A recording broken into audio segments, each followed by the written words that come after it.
नमस्कार जी, स्वागत आप सभी का हमारे चैनल पे। आज हम लोग आए हैं नगर पालिका के बाहर, धरना दे रखा है। आप लोग देख सकते हो, डोर टू डोर कर्मचारी संघ के और राष्ट्रीय बागवानी मिशन वर्कर के यूनियन के लोग हैं। ये अपनी कुछ मांगे लेके बैठे हैं। इनकी मांग है कि हमें डीसी रेट के हिसाब से सैलरी मिलनी चाहिए। अभी हमें ठेकेदार के हिसाब से मिलती है और हम लोगों ने डीसी रेट की मांग की है। तो क्या है पूरा मुद्दा, मैं इन्हीं लोगों से आप लोगों की बात करवाता हूँ और जानने की कोशिश करते हैं। नमस्कार जी। नमस्कार जी। सर, क्या मुद्दा है जी आपका? हमारा मुद्दा ये है सर कि माननीय मुख्यमंत्री प्रधानमंत्री जी ने कहा था कि सब वर्कर जो रखे गए हैं उनको वैसे ही रहने दी जाए और जो नए वर्कर हैं उनको नहीं रखना। जो नए वर्कर रखेंगे वो सरकार रखेगी, ना कि ठेकेदार। पहली बात। दूसरी बात ये है, मुख्यमंत्री जी ने कहा था कि सभी जो वर्कर है, डोर टू डोर है, सफाई कर्मचारी है, जो भी कर्मचारी है, उनको डीसी रेट दिया जाए। जो कोरोना काल से काम करते आ रहे हैं उनको सबको डीसी रेट दिया जाए। हम कोरोना काल में भी अपना घर परिवार छोड़ के, अपने बच्चों को छोड़ के, उस इतनी भयंकर लड़ाई में हम अपना काम को पूरी निष्ठा और उससे करते रहे जी हम। उसके बाद हमें डीसी रेट के बारे में हमने ठेकेदार से बोला कि आप हमें डीसी रेट दीजिए और हम जो मेहनत करते हैं 8 घंटे, 9 घंटे, 10 घंटे तक भी करते हैं मेहनत, हमें हमारा हक दीजिए। तो उन्होंने कहा कि हमारे पास जितना हमारा कॉन्ट्रैक्ट बेस पे जो आपकी सैलरी हम उतना आपको देते हैं। हमने कहा जी उससे हमारा 8,000 रुपये देते थे हमें, उससे हमारा पालन पोषण नहीं हो रहा था। फिर हमने एक बार 1 महीना छोड़ने के बाद फिर हमने ठेकेदार जी से बात की कि आप हमारी सैलरी बढ़ाइए। तो वो बोलते हैं कि आपको ज़्यादा से ज़्यादा हम 9,000 रुपये दे सकते हैं। अगर आपको काम करना है तो करो, नहीं तो किसी और जगह देख लो आप काम। मैंने कहा जी हम इतने 4 साल से तो मैं भी वर्क कर रहा हूँ जी, 4 साल से 3 साल से ये सभी काम कर रहे हैं। भी हम एक बार ये काम कर रहे हैं, आपने तो बोल दिया 1 मिनट के अंदर कि आप कहीं और वर्क देखो और कहीं जाके लग जाओ। ऐसे कैसे हो सकता है? जो आदमी 4 साल से काम कर रहा है एकदम वो छोड़ के कोई दूसरा काम कैसे मिल सकता है उसको? इसलिए हमने ये डिमांड की कि आप हमें डीसी रेट दीजिए। उन्होंने बाद में कहा चलो देखते हैं, आप हमें आश्वासन दे के हम फिर अपने काम पे चले गए। तो क्या हुआ जी, कुछ दिनों के बाद शुक्रवार शाम को हम जैसे ही काम करके आए तो हमसे झूठ बोल के जो हमारा सुपरवाइज़र है जतिन ने हमें ये कहा कि गाड़ियों में जो जीपीएस लगे हैं आप सभी लोग चाबी दे जाओ, हम उन जीपीएस को ठीक करवाएंगे। हमें कोई दिक्कत नहीं थी। हम बोले जी आपकी ये गाड़ी है, आपकी ये चाबी है, लो जी आप अपनी जो भी आपको जीपीएस ठीक कराना वो करवा लीजिए, हमें कोई दिक्कत नहीं है। बोले ठीक है आप चाबी दे जाओ सभी और हम वो अपना गाड़ियों के जीपीएस ठीक करा लेते हैं। हम चले गए जी, नॉर्मली बात है, ड्यूटी करके आए, चाबी दे के घर चले गए। जैसे ही सुबह आते हैं तो इन लोगों ने हमारे को आते सुबह ड्यूटी पे आए तो इन लोगों ने 25 ड्राइवर तैयार किए हुए थे। और बीच में बात काटता हूँ, हमने ईओ साहब से, डी साहब से एप्लीकेशन दी थी। डी साहब ने हमें ये कहा था कि आप ईओ से मिलो।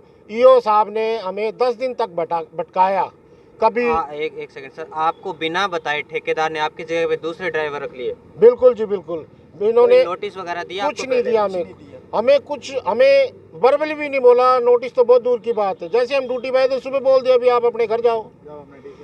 तो डीसी साहब ने कहा था ईओ से मिलो। ईओ से हम मिलने गए, 2 दिन तो ईओ ड्यूटी पे नहीं आए। हम उनके घर गए तो उनके जो कर्मचारी अंदर के कोठी के कर्मचारी वो झूठ बोले कि यहाँ पे ईओ साहब नहीं है। हमने बोला जी ईओ साहब, हमें पता लगा मीटिंग से घर आए हैं। बोले जी आए नहीं है।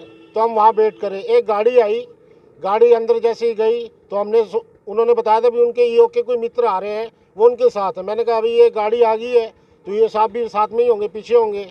हम वहाँ खड़े रहे, वेट करते रहे जी। आधे घंटे के बाद उनका कर्मचारी आया ईओ साहब का। वो कहते हैं कि साहब अंदर है, आपको बुला रहे हैं। तो साहब के सामने हम सब पेश हुए। तो साहब बोले भी क्या दिक्कत है आपको? हमने अपनी दिक्कत रखी। पहली बात, हमारी सैलरी डीसी रेट होना चाहिए। दूसरी, सैलरी का एक टाइम होना चाहिए। हमारी सैलरी पहले जब मैं लगा था 2018 में हमें 7 तारीख को सैलरी मिल जाती थी। आज हमारी कोई डेट नहीं है, कोई दिन नहीं है। 7, 8, 9, 10, 11, 12, 13, 14, 15, 16 तक हमें सैलरी मिलती है।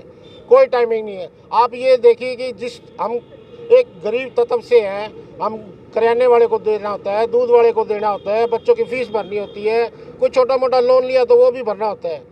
क्या हम उनको रोज़ झूठ बोले आज हमारी सैलरी मिलेगी, रोज़ झूठ बोले आज हमारी उन लोगों ने हमें मजाक समझ लिया। जो करियाने वाला, यार तू तो ऐसे झूठ बोलता रहता है, तेरी सैलरी पता नहीं कब आई। एक टाइमिंग हो तो हम उसको कह दें भी आज हमारी सैलरी आ जाएगी, ठीक है जी। उसके बाद ईओ साहब ने भटकाया 10 दिन। 10 दिन के अंदर उन्होंने ठेकेदार को टाइम दे दिया, उन्होंने ड्राइवर का इंतज़ाम कर लिया। सैटरडे को हम चाबी देकर घर चले गए, फ्राइडे को चाबी देकर घर चले गए। जैसे ही सैटरडे को ड्यूटी पे आए तो उन्होंने हमें बोला कि आप अपने घर जाओ, हमने नए ड्राइवर रख लिए हैं, आप कोई भी काम कर सकते हैं। ठेकेदार की शिकायत की आपने? ठेकेदार के कहने पे तो सुपरवाइजर बोलेगा जी, उसकी इतनी पावर नहीं है कि वो हमसे चाबी ले ले और ये वर्ड बोले। क्या ठेकेदार की शिकायत की आपने किसी और से कि आपको अचानक से निकाल दिया गया? ईओ से की, फिर दोबारा डीसी साहब को लेटर दिया हमने, इस दोनों को हमने लेटर दिए हैं जी, दोनों से शिकायत की है। पर ईओ तो उनके जो वो लैंग्वेज बोलते हैं ठेकेदार, ईओ तो उनकी भाषा बोलता है। तो कोई आश्वासन मिला है आपको डीसी साहब की तरफ से? डी साहब के पास हम पहले भी गए थे तो डी साहब देखो वो सुन रहे हैं, उन्होंने हमें ये कहा कि मैंने ईओ को मार्क कर दिया, आप उनसे बात करो। वो क्या जवाब देते हैं फिर मुझे आके आप बताओ। ईओ साहब ने हमें कोई ऐसा जवाब ही नहीं दिया जो हम दोबारा डी साहब को पेश हों। पर आपको एकदम से बेरोजगार कर दिया? बिल्कुल जी, बेरोजगार कर दिया।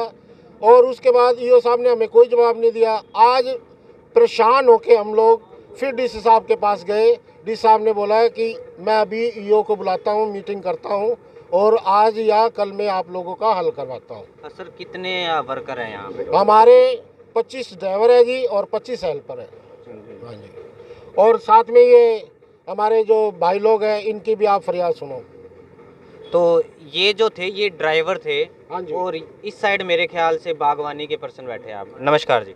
नमस्कार जी। सर आपका क्या मुद्दा है? हम मांगियाना फार्म से है जी। मांगियाना से? हाँ जी, हम 3 महीने से वहाँ धरने पर बैठे हैं जी। हमारी किस उपलक्ष्य में बैठे हैं जी धरने पे? हमें जी हटा दिया गया है बिना बताए जी। आप ठेकेदार के बेस पे थे या डीसी रेट पे? बेस पे थे जी। कॉन्ट्रैक्ट बेस पे? डीसी रेट पे थे आप लोग? थे जी, हाँ जी। अच्छा। और हमें 3 महीने से हटा दिया है जी। और हमने बार बार ज्ञापन दिया है जी, डीसी को भी दिया है, एसडीएम को भी दिया है और भी उच्च अधिकारी को दिया है। आपके कितने कर्मचारी थे? हम जी 35 कर्मचारी। 35 के 35 हटा दिए 35 के गए। 35 हटा। कोई नोटिस वगैरह दे के हटाया था आपको या आपकी जगह नई भर्ती करी है? हमें कुछ नहीं बताया जी। नहीं, आपकी जगह नई भर्ती करी? नए लगा रखे जी हमारी जगह। जॉब वर्क पे नए लगा रखे, नए आदमी लगा रखेंगे। हमें कुछ नहीं बताया जी। और 3 महीनों से हम बेरोजगार बैठे हैं, धरना लगा रखे हैं जी गेट के। तो आपको कोई आश्वासन दिया है कि आपकी नौकरी का क्या होगा निकट भविष्य में? कुछ नहीं जी, अधिकारी कह रहे हैं अभी हमारी मनमर्जी चलेगी, 300 रुपये दिहाड़ी लेनी है तो अंदर आ जाओ और कहीं भी ज्ञापन दो, हमारा कुछ नहीं बिगड़ेगा। 300 रुपये में दिहाड़ी करनी है तो अंदर आ जाओ, नहीं तो आप भटकते फिर उससे। मतलब 300 रुपये अगर पर डे की आपको दिहाड़ी करनी है तो आ जाओ? हाँ, पर डे की 300 रुपये देंगे हम। पहले जब आप डीसी रेट पे थे उस टाइम पे आपको कितनी सैलरी टाइम मिली? हमारी 14,414 रुपये थे जी। 576 रुपये पर डे। 554 रुपये। 554। मतलब 14,500 के लगभग हाँ जी, सैलरी थी 14,500। और अब डायरेक्टली आप 9,000 पे आ गए। हाँ जी। तो ये मुद्दे थे जिसमें बता रहे हैं कि हमें डीसी रेट से हटा दिया गया और बिना किसी नोटिस के। और वहाँ के जो अधिकारी है वो बोलते हैं कि आपको जहाँ मर्जी शिकायत करनी है आप कर सकते हो, आप हमारा कुछ नहीं बिगाड़ सकते। ये मेरी बात नहीं है, ये इन्हीं की ज़बानी मैंने आपको सुनाई है और ये बता रहे हैं कि जो बात आप बोल रहे हो बिल्कुल सही है। दूसरा जो मुद्दा है डोर टू डोर कर्मचारी संघ का, उनके साथ भी ऐसा ही हुआ है कि उन्हें बिना किसी नोटिस के एकदम से बेरोज़गार कर दिया गया, अपनी जॉब से निकाल दिया गया। 35% हैं जो मांगियाना फार्म से हैं और 25% जो है वो डोर टू डोर वर्क करने वाले हैं। अब देखते हैं कि सरकार इनकी कब तक सुनवाई करती है। डीसी साहब ने उन्हें आश्वासन दिया है कि वो बात करेंगे ठेकेदार से और क्या इसका हल निकल के सामने आता है, इस पे भी हम लोग चर्चा करेंगे। आप लोग बने रहें हमारे चैनल पे। अगर आपने अब तक हमारा चैनल सब्सक्राइब नहीं किया है तो सबसे पहले चैनल सब्सक्राइब करें, बेल आइकन ज़रूर प्रेस कर लें। आने वाली वीडियो का नोटिफिकेशन आप लोगों को मिलता रहेगा। Thank you so much.